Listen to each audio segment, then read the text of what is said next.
पहले की बात है, एक मणिपुर नाम का गांव था। उस गांव के बाहर भूतिया दुल्हनों का अनार का बागीचा था। आह, बचाओ कोई मुझे, मेरी मदद करो। कहाँ जाऊँ मैं? मुझे ये भूत जान से मार देंगे। यहीं कहीं छिप जाती हूँ। ये लड़की कहाँ छुपी है तू मुझसे नहीं बच पाएगी। आज तेरा मौत तय है। आज तुझे हम मार देंगे। तेरा भी वही हाल होगा जो बाकी के दुल्हनों के साथ हुआ है। मोना नाम की दुल्हन अनार की बागीचे में भूतों व चुड़ैलों से डरकर छिप जाती है। उसे डरा हुआ देखकर भूत और चुड़ैल जोर जोर से हंसने लगते हैं। मोना डर के मारे कांपने लगती है और घबराकर अपने आसपास देखती है। तभी उसकी नज़र अनार के पेड़ के डालियों पर पड़ती है, जिसके नीचे वह भूतों और चुड़ैलों से डरकर छिपी होती है। उस अनार के पेड़ पर बहुत सुंदर दुल्हनों की कटे सर लटके होते हैं।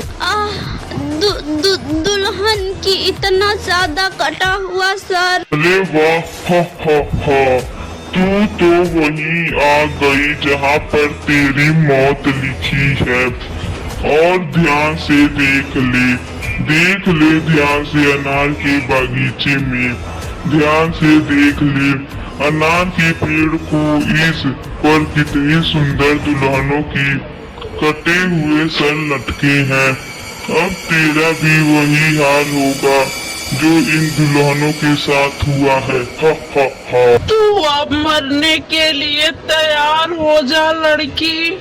आज तेरी मौत पक्का है। मैं बेचारी दुल्हन, मैं तुम्हारे सामने हाथ जोड़ रही हूँ। मैंने तुम दोनों का क्या बिगाड़ा है? मुझे छोड़ दो, मुझे यहाँ से जाने दो। आज मेरी शादी है, कृपया करके मुझे जाने दो। हम दोनों तुझे नहीं छोड़ सकते। आज तेरी शादी होनी थी, अब तेरी शादी नहीं होगी क्योंकि आज तू मर जाएगी।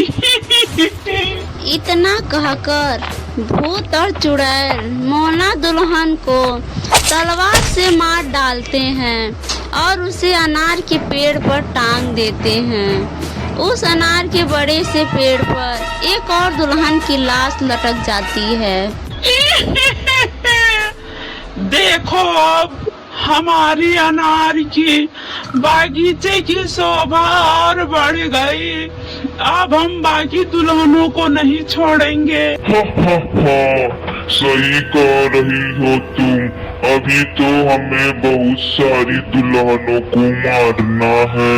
आखिर ये दोनों भूत और चुड़ैल कौन थे जो दुल्हन लड़कियों को मारने में बहुत ही माहिर थे? आखिर ये दोनों क्या चाहते थे?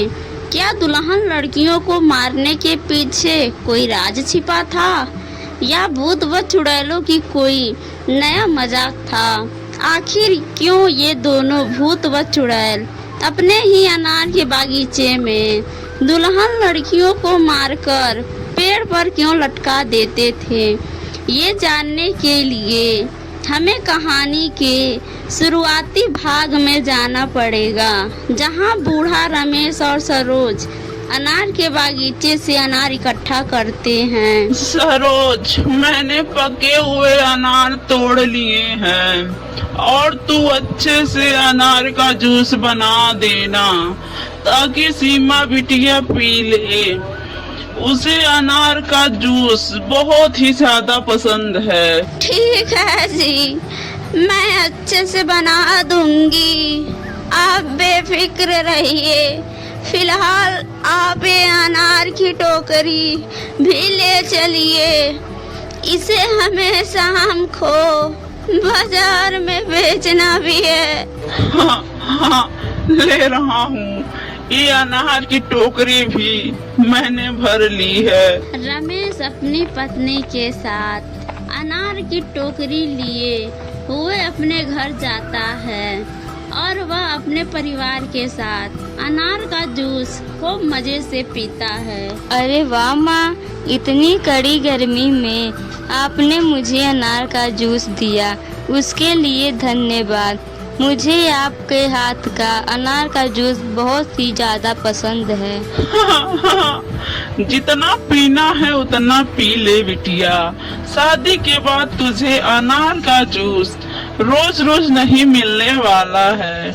हम लोग तेरे लिए लड़का खोज रहे हैं, कुछ ही दिनों में तेरी शादी हो जाएगी। हाँ सीमा बेटा, मैं आप दोनों से अलग नहीं होना चाहती और मैं शादी के बाद आप दोनों से मिलने आती रहूंगी और आपके हाथ का अनार का जूस पिया करूंगी।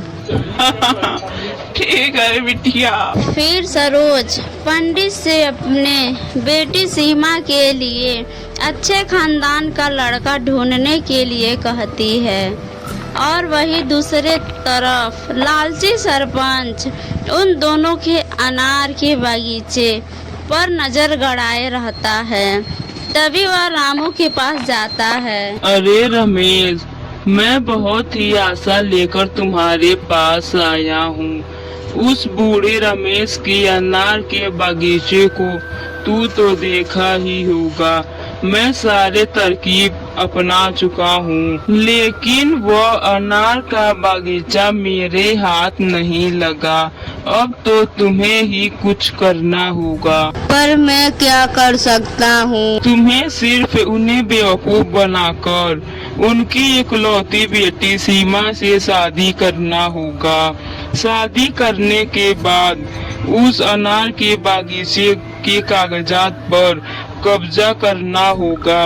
और तुम चिंता न करो, मैंने तुम्हारे लिए 4 पेटी तैयार कर रखा है। ठीक है सरपंच जी, मैं ये आपका काम अवश्य करूँगा, जैसा आप चाहते हैं। इतना कहकर फिर सरपंच चला जाता है। उस लड़की के रिश्ते के बारे में पता चलता है तो रामू पंडित को बहुत ज्यादा पैसे देकर खरीद लेता है और अपने लिए उनके घर रिश्ता भेज देता है।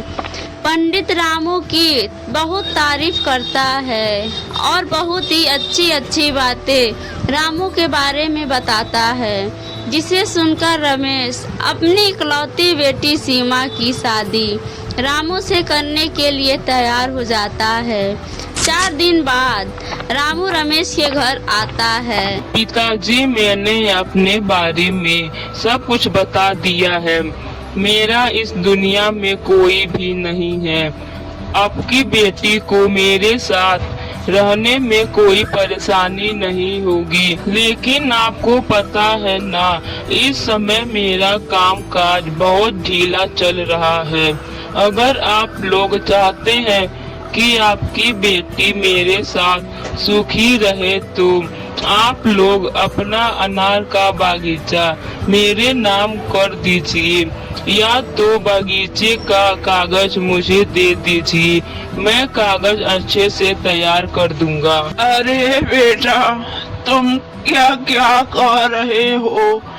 तुमको तो पता है ना, उस अनार के बागीचे से हमारे परिवार का खर्चा चलता है। रामू जी, मैं आपको बहुत अच्छे से जानती हूँ। आप जितना दिल के साफ हैं उतना ही मेहनती भी हैं। आपको बगीचे की क्या ज़रूरत है? आप कोई और दूसरा काम देख लीजिए, वरना मैं कम ही पैसों में अपना गुजारा कर लूँगी। क्या मैं तुम्हारे माता पिता से कुछ ज्यादा मांग लिया हूँ? अब फैसला कर लो, शादी करनी है या नहीं, या रिश्ता तोड़ना है आप लोगों को। नहीं नहीं बेटा, ये शादी मत तोड़ना, वरना समाज में हमारी क्या इज्जत रह जाएगी। समाज में हमारी थू थू होने लगेगी। सुनिए जी, अनार के बागीचे के पीछे हम अपनी बेटी की जिंदगी नहीं बर्बाद कर सकते। अनार के बागीचे को दे दीजिए। ठीक है, शादी खत्म होने तक मैं कागजात ढूंढता हूँ। पता नहीं कागज कहाँ रख दिया है? ठीक है, आप कागज ढूंढिए, तब तक मैं शादी कर लेता हूँ। कुछ ही दिनों बाद उन दोनों की बहुत ही धूमधाम से शादी हो जाती है और रमेश जैसे ही अनार के बागीचे का कागज रामू के हाथ में देता है, वैसे ही रामू जोर जोर से हंसने लगता है और अपने गले से फूलों की माला को तोड़कर फेंक देता है। मेरा काम तो हो गया, हा हा हा। अब मुझे यहाँ से चलना चाहिए। सुनो, मैं इस शादी को नहीं मानता और इस शादी को तोड़ता हूँ, और ना ही मैं तुम्हारा पति हूँ और ना ही तुम मेरी पत्नी हो। तभी वहाँ पर सरपंच भी आ जाता है। शाबाश रामू, शाबाश, आखिरकार तुमने मेरा काम कर ही दिया। चलो साथ चलते हैं, हा हा हा। यह सब क्या मजाक है रामू, यह सब क्या हो रहा है? मुझे तो कुछ समझ ही नहीं आ रहा है। तुम मेरे अनार के बागीचे का कागज लेकर कहाँ जा रहे हो मुझे छोड़कर, और तुमने ऐसा क्यों कहा? अभी तो हमारी शादी हुई है। हा हा हा हा, मैं इस शादी को नहीं मानता। मेरे लिए तो ये शादी केवल एक नाटक था और कुछ नहीं। मैं तो सिर्फ अनार के बागीचे का कागज तुम लोगों से लेने के लिए यह शादी का नाटक किया था, जो सरपंच जी को चाहिए था। नहीं नहीं रामू, ऐसा मत करो, हमारे पर यह अत्याचार मत करो। मेरा क्या होगा और मेरे माता पिता का क्या होगा? इनका घर का खर्चा कैसे चलेगा? तुमने इनके कमाने का जरिया ही जो छीन लिया है। वो सब तो मुझे नहीं पता। मुझे जो चाहिए था मुझे तो मिल गया। अब तुम लोग भाड़ में जाओ। अरे बेटा, तुमने मेरी बेटी के साथ बिल्कुल सही नहीं किया। तुम मेरे बेटी के साथ बहुत गलत कर रहे हो। अरे सरपंच, मैं तुझे कभी नहीं माफ करूंगा और अपने अनार के बागीचे का कागज वापस लेकर ही चैन का सांस लूंगा। हा हा हा हा, अब तुझे कुछ नहीं मिलेगा। अब तू हमारा कुछ नहीं कर सकता। सरपंच रामू के साथ दुल्हन को मंडप में छोड़कर वहां से चला जाता है। सीमा बहुत ही ज्यादा रोती है और वह बहुत ही दुखी होती है। रमेश और सरोज भी बहुत रोते हैं और वो दोनों अपनी बेटी को समझाते हैं और उसे हिम्मत देते हैं। रात हो जाती है और सीमा बहुत उदास थी, उसे नींद नहीं आ रही थी। शादी करने के बाद दुल्हन अपने ससुराल जाती है और मैं अपने माता पिता के खुशियों की गुनहगार हूँ और अब उन लोगों पर और बोझ नहीं बन सकती, उन लोगों को और बेइज्जती नहीं करा सकती। इसलिए माता पिता, और अब आप लोगों को छोड़कर जा रही हूँ, आप लोगों से बहुत दूर। हो सके तो मुझे माफ कर दीजिएगा। सीमा जहर खाकर आत्महत्या कर लेती है और अपने माता पिता से बहुत दूर हो जाती है। और जब रमेश और सरोज को अपनी बेटी का लाश बिस्तर पर पड़ी दिखाई देती है तो वह अंदर से बहुत ही ज़्यादा टूट जाते हैं और गुस्से से सरपंच के पास पहुंच जाते हैं, जहां पर उनका दामाद भी मौजूद था और वहां वो लोग खूब मजे से पार्टी कर रहे थे। अरे ओह, अब तो मेरे पास पैसा ही पैसा है। अब तो मेरे पास किसी चीज की कोई कमी नहीं है। ओहो, सास ससुर जी आए हुए हैं, क्या बात है। ओहो, आइए आइए, आप लोग भी आइए और कोल्ड ड्रिंक पी लीजिए। अपना बेवकूफी वाली बात बंद करो। तुम दोनों ने मिलकर मेरी बेटी की हत्या कर दी, उसकी जिंदगी बर्बाद कर दिया। अब मैं तुम दोनों को नहीं छोड़ूंगा। तुम तुम दोनों को जान से मार दूंगा। अब मैं तुम दोनों की जिंदगी बर्बाद कर दूंगा। तुम दोनों की वजह से मेरी इकलौती बेटी जहर खा लिया और आत्महत्या कर ली।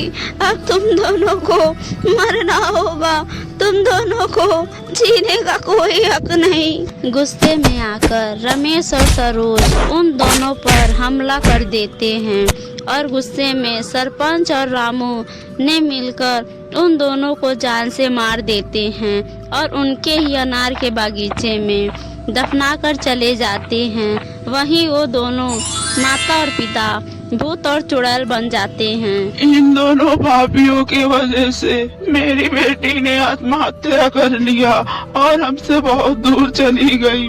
इस अनार के बागीचे की वजह से हमारा सब कुछ खत्म हो गया। अब हम गांव में किसी की भी बेटी को दुल्हन नहीं बनने देंगे और ना ही गांव में किसी की शादी होने देंगे।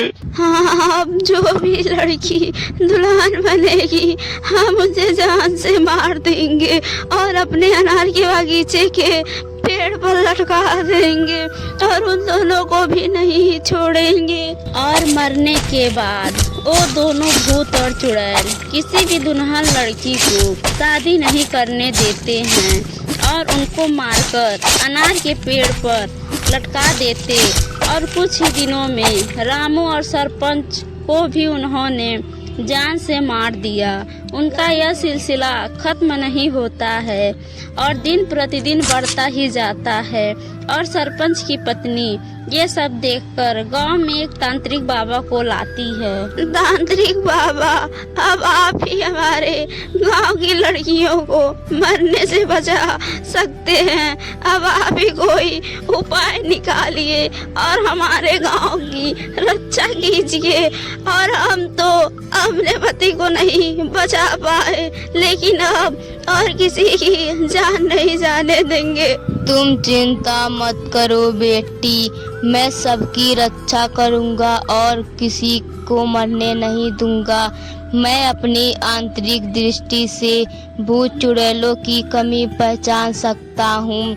भूत चुड़ैलों से बात करना मेरे बाएं हाथ का खेल है। तांत्रिक मंत्र का जाप करके भूत और चुड़ैलों की सारी घटना को जान लेता है और अपने मंत्र का जाप करके उनके बेटी की आत्मा को बुला लेता है। तांत्रिक बाबा, तुमने क्यों बुलाया मुझे? लगता है तुम्हें कुछ पता नहीं है कि तुम्हारे उनसे दूर जाने के बाद तुम्हारे माता पिता ने क्या किया।